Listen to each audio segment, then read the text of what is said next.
Quand quelqu'un ne te valorise pas, qu'il s'agisse d'un homme ou d'une femme, c'est parce qu'il suppose que tu seras toujours disponible. Le dicton « Nul ne sait ce qu'il a jusqu'à ce qu'il le perde » te dit-il quelque chose? Mais la réalité, c'est que tout le monde sait ce qu'il a. Simplement, il ne croit pas pouvoir le perdre.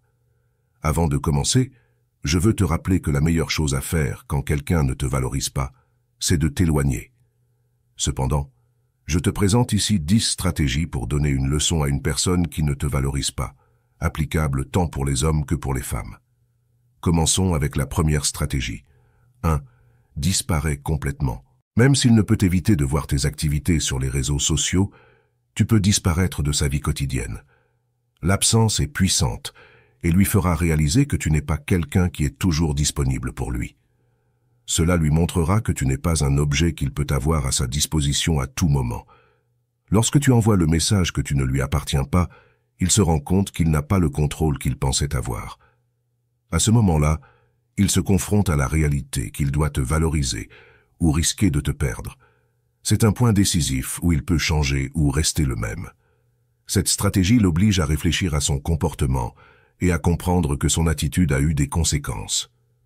En ressentant ton absence, il peut commencer à valoriser ce qu'il avait avec toi. 2. Profite de ta vie. Une fois que tu t'es distancié, commence à vivre pour toi-même. Planifie un voyage, achète-toi des vêtements neufs ou lance-toi dans une aventure. Tu pourrais organiser une escapade à la montagne avec tes amis ou même une petite fête, toujours en suivant les recommandations actuelles de sécurité. L'important est de réaliser des activités qui te font te sentir bien et heureuse. Faire du shopping, t'acheter quelque chose de spécial, tout cela démontrera une chose. Tu peux être heureuse sans lui. Cela affecte vraiment quelqu'un qui ne te valorise pas, car il a tendance à penser que ton bonheur dépend de son attention. En te divertissant et en faisant des choses pour toi-même, tu lui envoies le message clair que tu n'as pas besoin de sa validation pour être heureuse. Donc amuse-toi, car cela lui apprendra à ne pas te traiter comme une option secondaire. De plus, en te voyant profiter de la vie, il peut commencer à remettre en question ses propres priorités et actions. 3. Sois inaccessible. Pendant que tu continues ta vie, tu dois montrer que tu es centré sur toi-même et que tu n'as pas de temps pour des amours à moitié. S'il te cherche, dis-lui que tu es occupé. S'il te demande de rester pour parler, fais-lui savoir que tu ne peux pas. Être rare signifie ne pas être disponible pour lui quand il t'appelle ou te cherche. Ne sois pas toujours prête à le satisfaire. Tu dois vraiment être inaccessible et laisser qu'il gagne ton attention et ton affection. Si tu es toujours disponible, il finira par s'ennuyer et ne te valorisera ni ne t'appréciera comme tu le mérites. Cette attitude lui montrera que ton temps et ta compagnie sont précieux et qu'il doit les mériter. Ne permets pas qu'il prenne ta présence comme quelque chose de garanti. Il doit comprendre que ton attention et ton affection sont des privilèges qu'il doit mériter. 4. Sois direct. Il y a une différence entre le jeu de la séduction et permettre à quelqu'un de s'immiscer dans tes plans personnels. Tu dois être clair et inflexible en lui faisant savoir que tu n'es pas pour des relations à moitié. C'est tout ou rien. Une caractéristique commune chez celles qui ne sont pas valorisées est d'attendre que, par chance ou par une sorte de révélation, l'autre personne commence à valoriser. Cela est une illusion et complètement irréaliste. Tu dois être direct et dire les choses comme elles sont. Où tu me valorises, où il n'y a pas d'accord, pas de relation, pas de fréquentation, et ne me cherche plus. Cette clarté éliminera toute ambiguïté et lui montrera que ton bien-être émotionnel n'est pas négociable.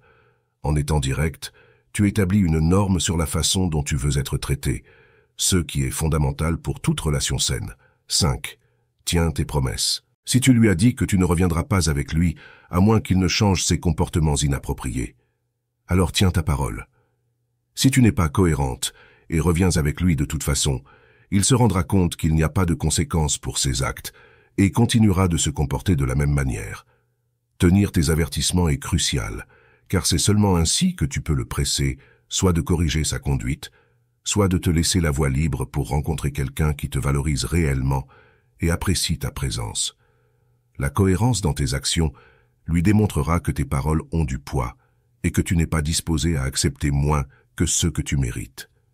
Cette attitude non seulement le remettra à sa place, mais elle renforcera également ton estime de soi et ton sens de la dignité. 6. Adopte sa stratégie. S'il se comporte comme un papillon et sort avec beaucoup de filles, toi aussi tu devrais avoir une vie sociale active et sortir avec d'autres personnes. Cela ne signifie pas que tu dois t'impliquer avec d'autres garçons par dépit, mais que tu dois avoir la liberté de sortir avec qui tu te sens bien. Cela se rapporte au point précédent où l'importance de vivre ta vie pour toi-même est soulignée. Joue son jeu, tandis qu'il s'amuse à sa manière. Fais de même. Vis pour toi, pas pour lui.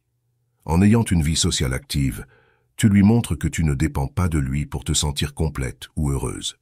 De plus, cela peut le pousser à réévaluer son comportement et ses priorités en voyant que tu n'es pas quelqu'un qui attend toujours. 7. Dis non. Dis. Quelque chose qui irrite vraiment quelqu'un qui ne te valorise pas, c'est de réaliser qu'il ne peut plus te contrôler. Tu étais cet oiseau en cage qui a finalement décidé de voler librement. Cela devient évident quand il t'appelle et que tu lui réponds que tu ne peux pas, que tu ne veux pas ou que simplement tu n'en as pas envie. Quand il perçoit que tu n'es plus à sa disposition, il commence à comprendre qu'il te perd. C'est à ce moment-là qu'il commence vraiment à investir dans la relation et à s'efforcer pour que tu sois heureuse. Dire non non seulement réaffirme ton indépendance, mais établit également des limites claires qu'il doit respecter. En refusant constamment, tu lui apprends que ton temps et ton énergie sont précieux et qu'il doit gagner ton attention. 8. Habille-toi pour toi-même. L'apparence peut être une tentation puissante, et l'idée que d'autres personnes puissent t'admirer et pas lui peut toucher une fibre sensible dans son sentiment de possession. Il peut sentir qu'il a droit à ton amour et n'aimera pas l'idée que quelqu'un d'autre puisse prendre sa place. En t'habillant bien et en prenant soin de toi-même, tu lui envoies un message clair que tu prends le contrôle de ta vie et de ton bonheur.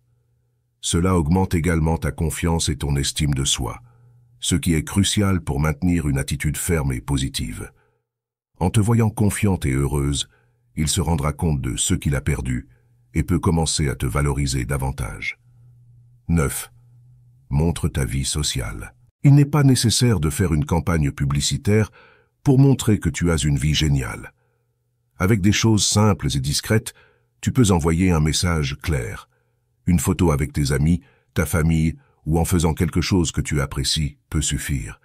Publier des moments significatifs pour toi lui démontre que tu es heureuse sans lui. Cela lui donnera un signal clair que ton bien-être ne dépend pas de sa présence. En partageant ta vie sociale, tu lui montres que tu es entouré d'amour et de soutien, et que tu n'as pas besoin de son approbation pour te sentir bien. Cela peut le faire réfléchir sur son comportement et se rendre compte de ce qu'il est en train de perdre. 10. Ne reviens pas avec lui. Comme je l'ai mentionné précédemment, la plus grande leçon que tu peux donner à quelqu'un qui ne t'a pas valorisé, c'est de ne pas revenir à ses côtés. Refuser de lui donner ton affection et ton temps est la manière la plus claire de lui montrer qu'il ne peut pas te traiter comme une option. Cette décision est un acte d'amour-propre et une déclaration que tu mérites mieux. Rejeter l'idée de revenir avec lui apprendra que tes sentiments et ta dignité ne sont pas négociables. Cette fermeté dans ta décision lui montrera que tu as pris le contrôle de ta vie et que tu es prête à chercher une relation où tu seras réellement valorisé. De plus, cela renforcera ton estime de soi et t'ouvrira des portes à de nouvelles opportunités et relations plus saines. En suivant ces étapes, tu t'assureras que toute personne qui ne t'a pas valorisé comprenne clairement l'erreur qu'elle a commise et ce qu'elle a perdu. Mais le plus important, c'est que toi, tu te rendras compte de ta propre valeur et seras mieux préparé pour trouver une relation qui t'apporte le respect et l'amour que tu mérites. En résumé, quand quelqu'un ne te valorise pas, la meilleure leçon que tu peux lui donner, c'est de démontrer ton indépendance et ton amour-propre. Disparaître de sa vie, profiter de tes propres intérêts, être inaccessible, direct et cohérente avec tes promesses, sont des actions qui lui montreront que tu n'es pas disposé à accepter moins que ce que tu mérites. Adapter sa stratégie, dire non, t'habiller pour toi-même et montrer ta vie sociale renforceront ce message. Enfin, la plus grande leçon est de ne pas revenir avec lui, réaffirmant ainsi ta valeur et ta dignité. Merci de m'avoir accompagné jusqu'à la fin. Si tu as aimé cette vidéo, fais-le moi savoir dans les commentaires. Abonne-toi, mets un j'aime et partage avec d'autres personnes qui pourraient bénéficier de ce message. On se voit dans la prochaine vidéo. À bientôt.